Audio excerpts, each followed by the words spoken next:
Assalamualaikum warahmatullahi wabarakatuh. Teman-teman solih dan solih yang baca, selamat pagi. Alhamdulillah, segala puji bagi Allah atas segala yang Allah sudah limpahkan kepada kita semuanya. Kemudian Allah sudah mencukupkan segala apa yang kita butuhkan pada pagi hari ini. Dan sholawat serta salam senantiasa tercurah untuk Nabi besar kita Muhammad Rasulullah Shallallahu Alaihi Wasallam.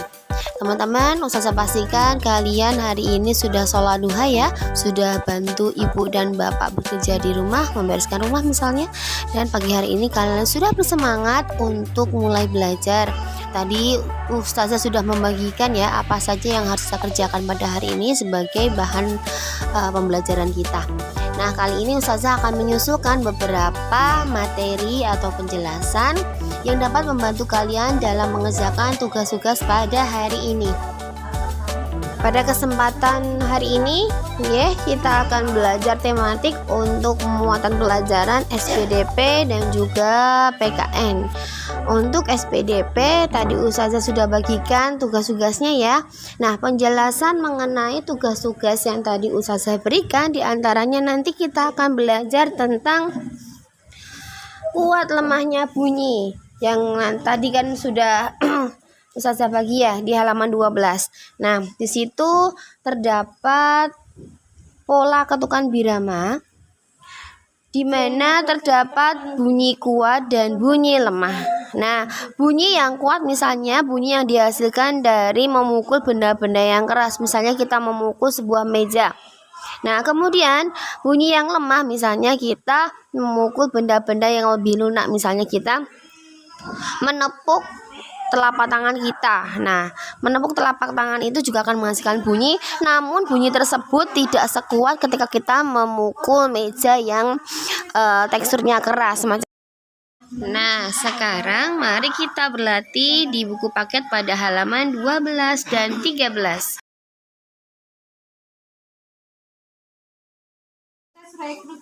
Teman-teman, jika tadi kalian sudah belajar tentang kuat dan lemahnya bunyi, sekarang kita akan belajar tentang bunyi panjang dan bunyi pendek. Nah, teman-teman, jika di rumah kalian memiliki jam beker, itu termasuk ke dalam bunyi yang panjang.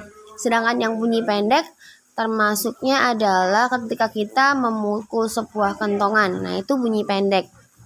Nah, dari situ kalian bisa membedakan ya antara bunyi kuat, bunyi lemah, bunyi panjang, dan bunyi pendek. Selanjutnya, mari kita berlatih mengerjakan soal-soal di halaman 54. Kerjakan dengan baik, insya Allah kalian akan dipermudah memahami materi yang kita bahas pada hari ini. Teman-teman, berikutnya kita akan membahas tentang kegiatan keagamaan bersama keluarga. Ini sudah masuk ke dalam muatan pelajaran PKN ya, teman-teman. Kalian bisa lihat di halaman 35 seperti pada gambar ini. Nah, di situ ada sebuah penampakan ya, Siti beserta keluarganya dan juga keluarga teman-teman Siti. Siti mengaji bersama keluarga karena kita tahu bahwa Siti adalah seorang muslim. Sama seperti kita, kebiasaan Siti setelah menjalankan sholat maghrib, Siti bersama keluarganya itu murojaah, mengaji, kemudian mendengarkan cerita dari ibu atau bapak kita mengenai sirah-sirah Nabi. Nah, di situ merupakan kebiasaan seorang muslim. Nah, bagi teman-teman kita yang berbeda keyakinan, mereka juga punya kebiasaan seperti keluarganya Edo yang menjalankan ibadahnya di gereja bersama keluarganya. Kemudian keluarga Beni juga beribadah bersama di gereja. Baik Edo maupun Beni, walaupun mereka berbeda keyakinan, mereka menjalankan ibadahnya di gereja. Seperti yang kita ketahui, Edo dan Beni berkepercayaan atau berkeyakinan sebagai seorang Nasrani dan juga sebagai seorang Katolik ya. Berikutnya kita menuju ke keluarga Dayu. Dayu beribadah bersama keluarga di pura. Nah, Dayu ini beragama Hindu. Umat Hindu banyak kita temui di Bali. Mereka biasa memiliki pura atau tempat ibadah di depan-depan rumah mereka yang mungkin kalian bisa sering lihat di daerah Bali ya. Banyak sekali pura di sana. Berikutnya adalah keluarga Lina. Lina beribadah bersama keluarga di vihara. Nah, Lina ini beserta keluarganya memiliki agama Buddha. Umat Buddha menjalankan ibadahnya di vihara. Contoh vihara adalah Candi Borobudur yang berada di Magelang. Selanjutnya kita menuju di keluarga Lani. Lani beribadah bersama keluarga di Klenteng. Lani dan keluarganya beragama Konghucu.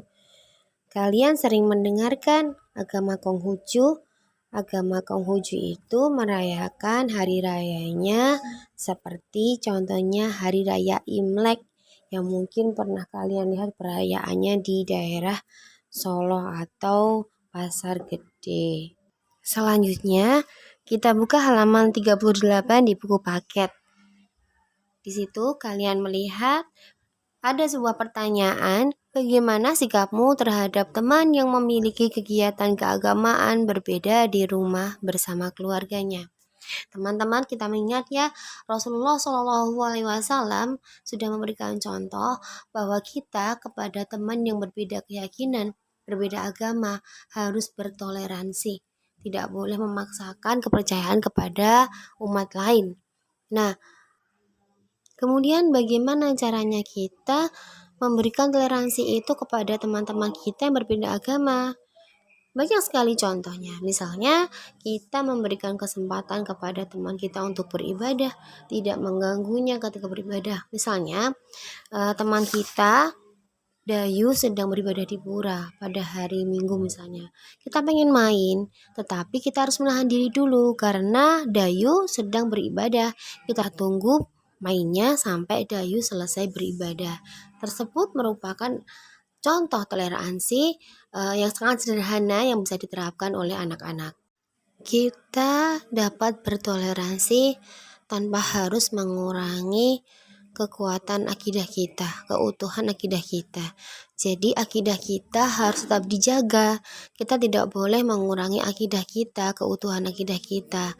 Contoh misalnya, karena dengan niat bertoleransi, kita mengucapkan selamat hari raya pada salah satu teman kita yang berbeda agama. Nah, itu tidak diizinkan karena itu akan mengurangi keutuhan akidah kita. Dengan kita memberikan ucapan selamat hari raya pada teman kita yang berbeda keyakinan, berarti kita mengimani atau ikut mengimani kepercayaan mereka tersebut. Teman-teman, perlu kalian pahami bahwa beda keyakinan, beda agama, dan juga beda iman itu berarti beda kepercayaan. Jadi kita harus berhati-hati tentang akidah. Namun, agama kita mengajarkan kita untuk saling menyayangi teman-teman kita yang berbeda agama. Bermain bersama mereka, menjalin hubungan yang baik, bekerja sama merupakan ajaran agama kita. Jadi, tetap bermain, tetap belajar bersama, tetap bekerja sama, tetap menjalin hubungan yang baik, tetap bermain seperti biasa dengan teman-teman yang lain, karena memang seperti itulah agama kita mengajarkan. Teman-teman, sekarang mari kita amati beberapa sikap di bawah ini. Nah, di situ ada 4 gambar. Kalian bisa tentukan mana perilaku yang menggambarkan kerukunan dan mana yang tidak menggambarkan kerukunan. Pada buku paket kalian halaman 23, nanti diberi tanda centang atau silang bagi masing-masing gambar yang menunjukkan perilaku yang rukun dan tidak rukun. Nah, teman-teman, demikian pembelajaran kita pada hari ini. Materi kita pada hari ini tidak banyak dan tidak sulit. Insya Allah tetap akan menjadikan sebuah pengetahuan dan ilmu yang bermanfaat untuk kalian, juga untuk ustazah karena memiliki pengalaman belajar bersama kalian. Jangan lupa tugas yang dikerjakan, jangan ditunda, sholat tepat waktu, dan besok pagi dibawa pekerjaannya ke sekolah. Terima kasih teman-teman. Sekali lagi Ustazah mengucapkan terima kasih. Alhamdulillahirobbilalamin. Untuk kekurangan dan kesalahan Ustazah mohon maaf. Akhirul salam. Wassalamualaikum warahmatullahi wabarakatuh.